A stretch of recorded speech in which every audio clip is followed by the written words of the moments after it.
Welcome to Penrose Learning, where we make understanding easy.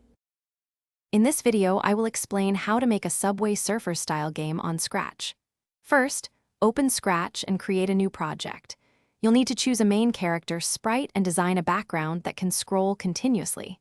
We'll then set up the initial movement scripts, allowing your character to move left and right across 3 lanes, mimicking the classic game's feel. This foundational step is crucial for building the entire game.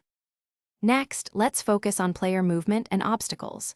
Your character will need scripts to switch between 3 lanes, perhaps using the left and right arrow keys.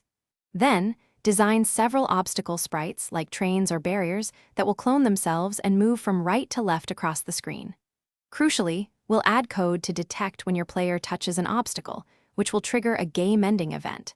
This interaction is central to the game's challenge. Now, let's integrate a scoring system and the game over logic. We'll create a variable to track the player's score, increasing it steadily as the game progresses, perhaps by 1 point every 1/10 of a second. When a collision with an obstacle occurs, the game should stop, displaying the final score.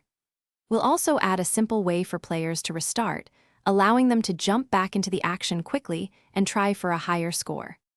Finally, let's enhance your game with some polish and extra features. You can create a more immersive experience by adding parallax scrolling to your background, making it appear as if different layers move at varying speeds. Incorporate sound effects for key actions, such as jumping, collecting coins, or hitting an obstacle, to provide audio feedback.